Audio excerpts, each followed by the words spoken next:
Hello, my dear. Rhonda Constant, your favorite hometown medium, physical energy healer, oracle card advisor, paranormal investigator, voice for your loved ones. How are you today? What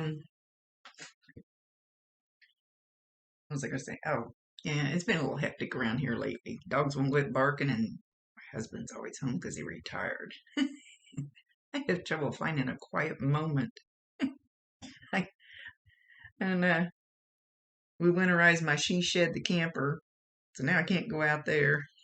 I'm in a bad spot. I'll figure it out. Anyway, the dogs all got in trouble. So, I don't think I've done a reading for you before, so I'd like to explain real quick kind of how it works. I see, hear, feel, sense, know. They talk to me, but they also show me pictures, and I call it spiritual charades. I try to describe the picture the best that I can. They never waste a message. There is always some reason for whatever they show or say. So if it doesn't make any sense now, keep it in mind. You'll either remember it later, see it later, okay, or somebody else will validate it for you later and go, oh, I know what he's talking about.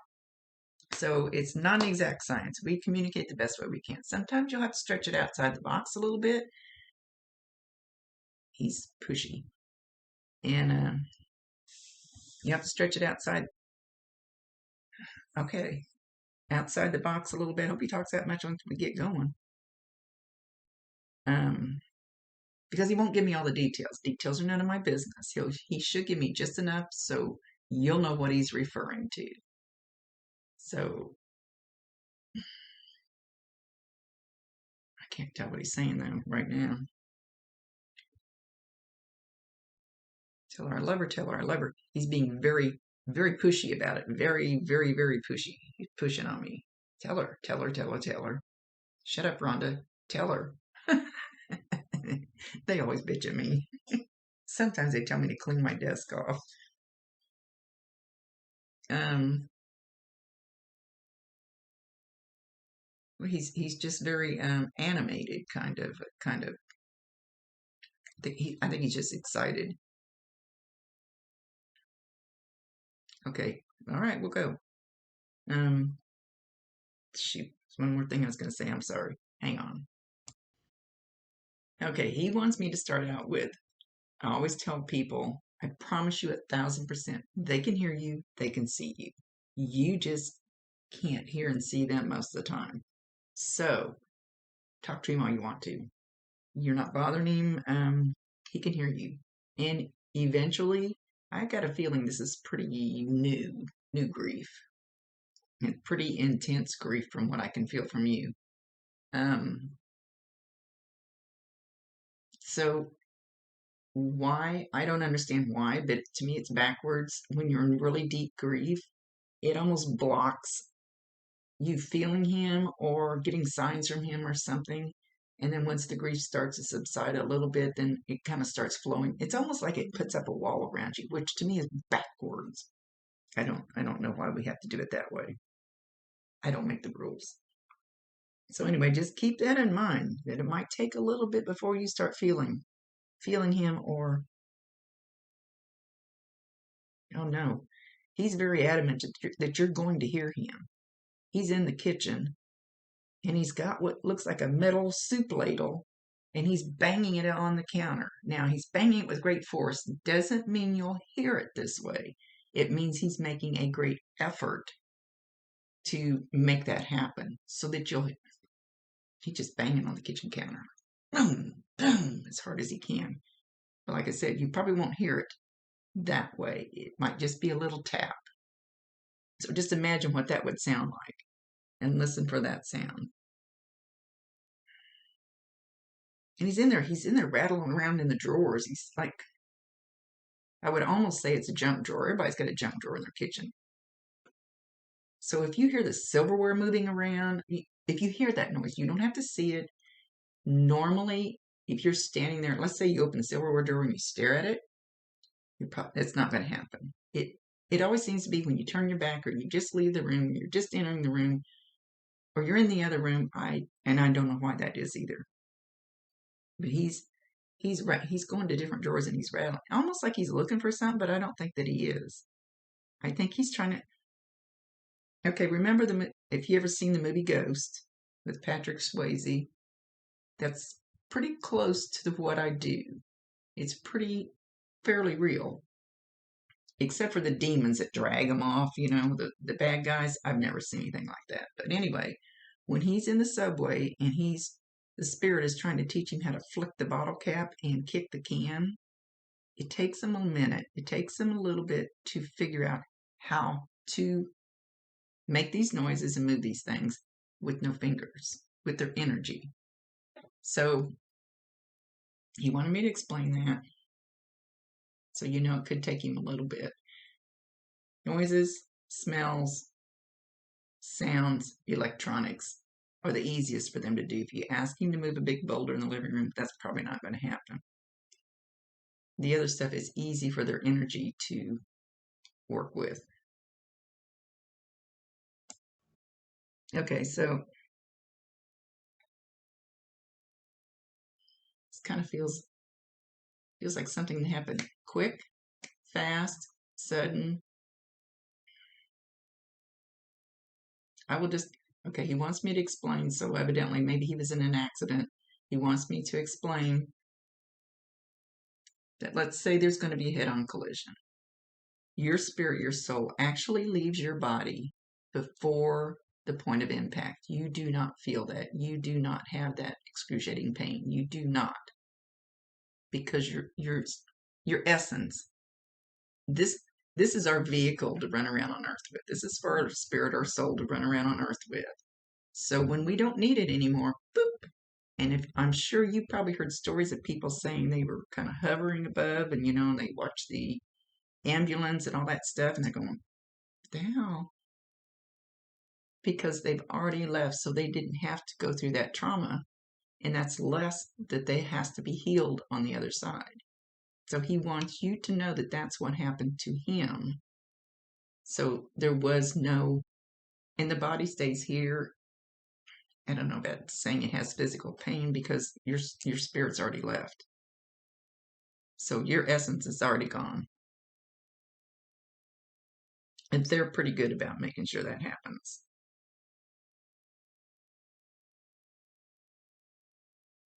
Even now, I don't know if he was in a coma or not, but he says even people in a coma will already be gone, even though their body's still breathing, if that makes sense. And I hope this isn't we aren't getting too deep here. It's his show, it's his ball game. I'm trusting him not to take it too far. I let them do anything they want within reason.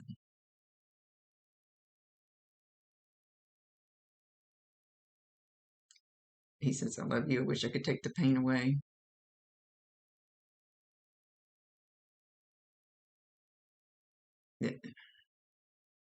Okay, so before we come to this earth, I don't know if you believe in past lives or any of that, but before we are born here, we have a predetermined exit point that we pick. I think we pick it with a group of guides or angels or whatever. It can be when you're 1 day old. It can be when you're 100 years old. That timeline can waver, but when it's in that, it can waver sometimes because of something that somebody's going to learn around you, something that they need for their lesson in life, something that they need to experience. So it can change. I don't know that we decide how we go, but we decide when we're going to go. And again, I don't make the rules. I don't understand it, but I think he thinks you need to understand some of these things. And then hopefully he's going to say some more. He's still very kind of animated. He's excited.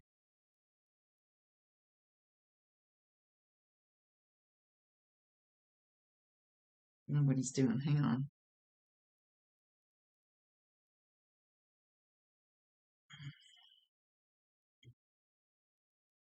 He's walking down a road, and it looks like it's out in the country.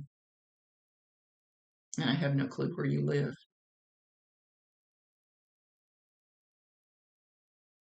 And he turns around, but he's quite a ways ahead of you. And he turns around and goes, come on, come on, come on, I'll walk with you. Come on, come on, come on. I'm going to walk with you. Come on. but there's like distance between you. Oh, okay. So, and I do this all the time. I walk by the river and I put my woo-woo music in, and I'll hold my hand out. Let me take my shirt off.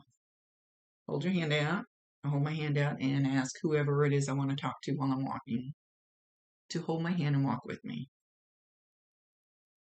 Don't put your hand like this, real stiff. And it may, I think, I'm babbling again. Relax it. Hold your hand out, or just sit on the couch and do it. And ask him to hold your hand. It's the distance that he's showing is probably because it's going to take you a little bit to get the hang of it because of your grief. Probably because of your grief. It might take you a little bit to get the hang of it, to get close enough to him or him get close enough to you.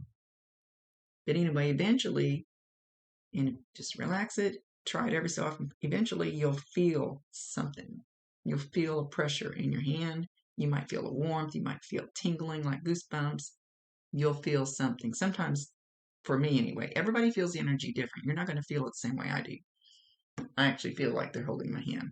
I'll drive down the road, throw my hand out beside me, go, hey, if you're here, hold my hand. Yeah, they don't always let me do that when I'm driving.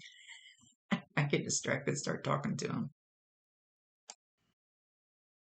Okay, he's mentioning something about taking care of the dog.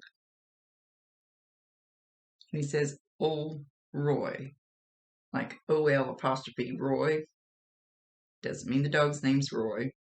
Could be talking about the dog food, because there's that old Roy dog food. Or it could be somebody named Roy. It's just the way it works.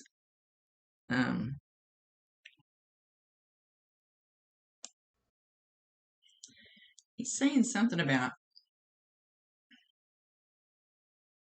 driving down the street, minding my own business. And then he's kind of referring me to what we always had a joke that we said years ago, driving down the sidewalk, minding my own business. And there they were, driving down the sidewalk, minding my own business. So I'm not sure what he's referring to there.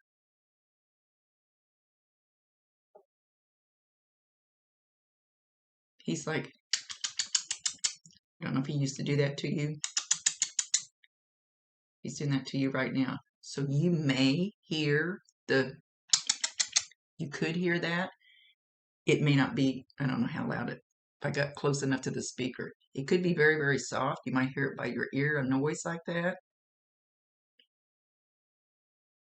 No, any signs, anything that you think is him, validate him, acknowledge him, tell him you love him, and ask him, give him permission to bring you more. And there's been times when I've seen him standing off in the corner of somebody's living room or something, and they're scared to step forward because they don't want to scare you. They don't want you to think your house is haunted.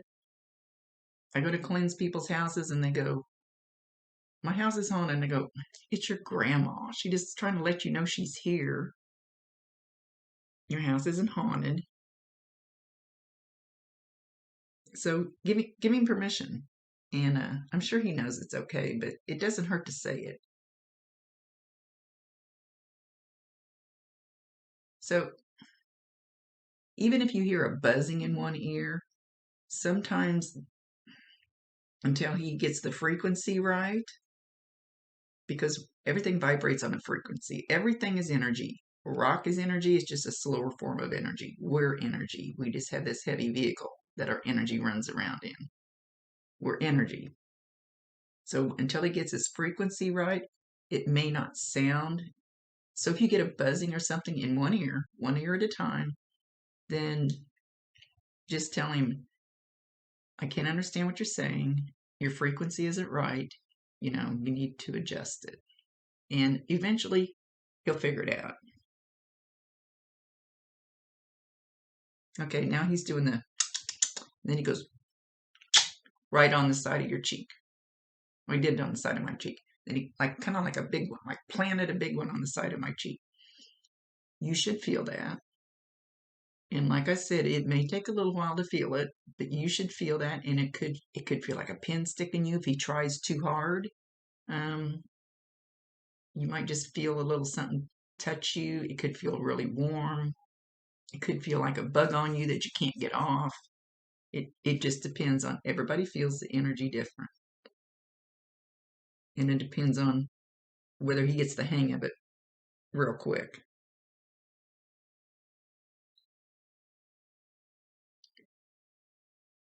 Something about going the wrong way down a one-way street. Don't know. Sometimes they just throw words out. Okay, do you have a door on your house? He's showing like a screen storm door, but it could be a wooden door. It doesn't have to be. He could just be showing me a door, and he's opening it, shutting it, opening it, shutting it, and it's kind of squeak to it, or a creak or something, whatever that noise is.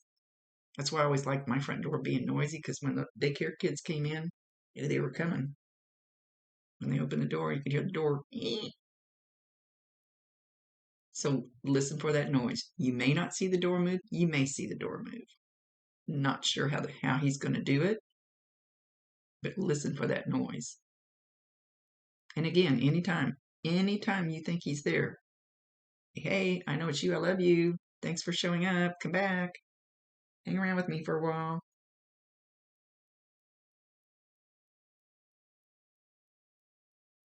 He said, I will be watching out over you.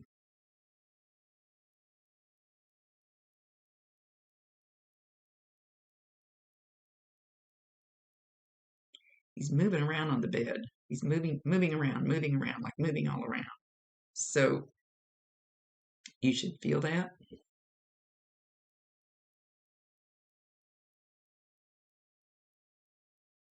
I don't know if you'll be able to feel it, like, since we don't have this body, I don't know if you'll be able to feel it that strong, that heavy pressure, but it'll be just probably be very slight.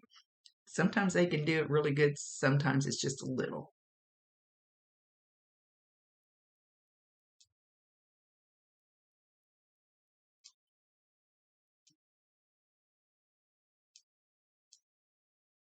He's saying something about don't drink too much. Don't drink too much. Don't drown your sorrows in that. Don't drink too much.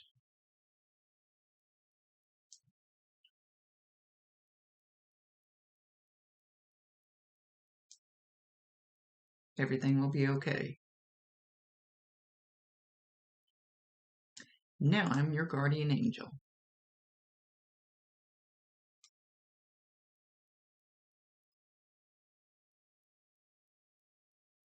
Then he says, eventually you'll figure out how to have a different relationship with him. Like my buddy, we still have a relationship, even though he's gone. It's just different. We still have a relationship. It's not the kind that we think we're supposed to have, but it's still better than nothing.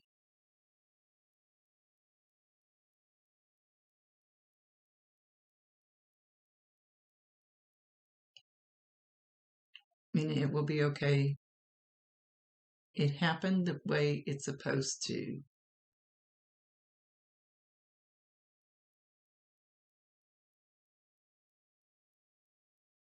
Did he donate organs?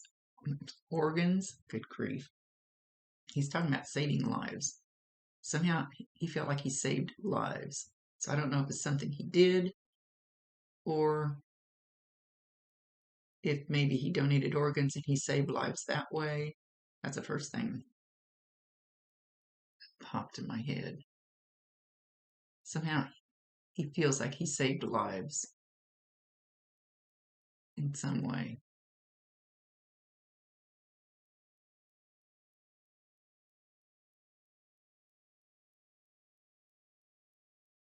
Trying to figure out what he's doing. Hang on.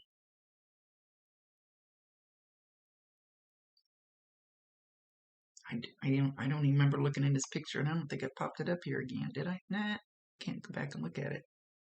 Does he have any kind of facial hair? It's like there's a tickling right here. It's like, I don't know if it's his hair on his head or facial hair, but it feels like hair, like rubbing up against me, kind of. So be aware of that. He's very he's very calm. He's very relaxed. He's very peaceful. He's very okay with what happened and what he's doing now. He's very okay with it. Just like accepting. He's very accepting of it.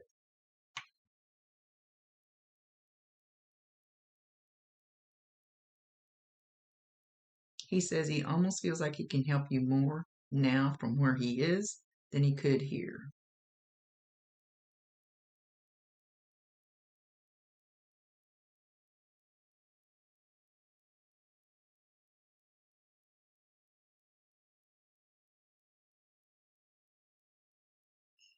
Tell mom I said hi.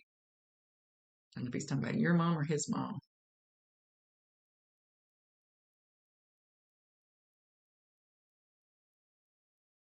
And things are very beautiful.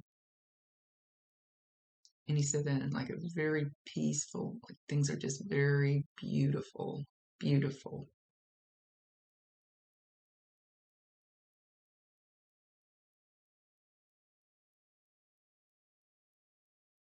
He says, you know what? It kind of stinks down there. He's talking about here with us. He's not referring to you. He's talking about like the world. It kind of stinks down there right now.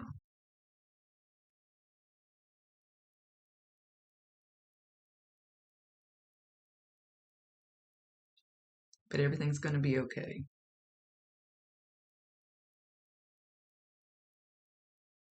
He promises you everything's going to be okay. Even though you may not believe that now.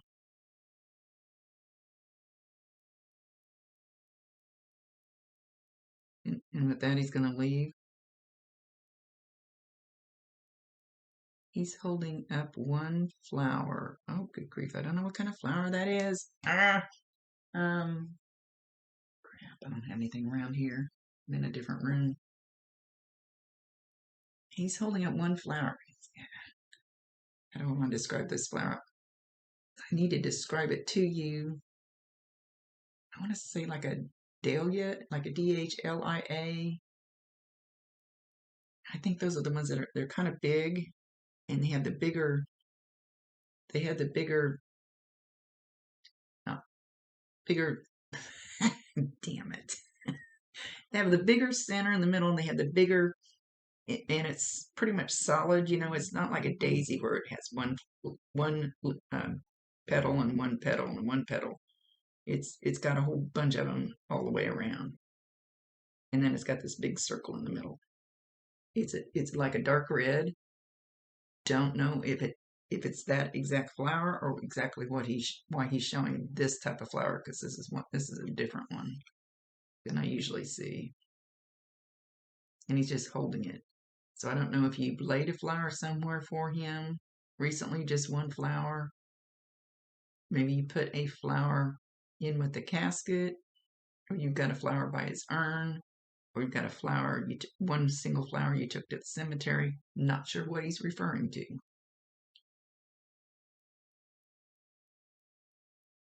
Hopefully I ask them to validate themselves at least a couple of times when I do these, so you know for sure that we're hearing from him.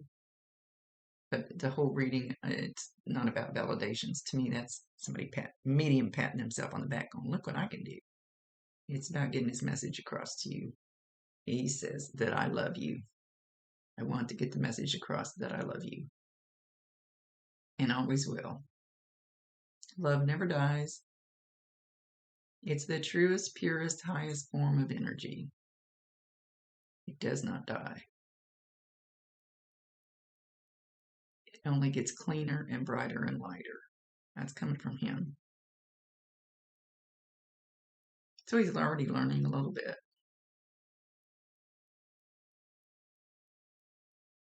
And we're always learning stuff here for our soul's growth. We still do that when we get up there. They say it's a slower process up there, which makes no sense to me, but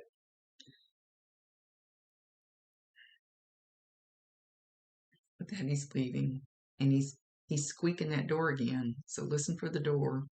He's squeaking that door. Okay, my dear. Thank you for being patient. My husband retired, and the dogs keep barking. I'll never be dial a medium, dial a psychic. That'll never be me. Much love to you, my dear Rhonda Constant, your favorite hometown medium, physical energy healer, oracle card advisor, paranormal investigator, voice for your loved ones. Later.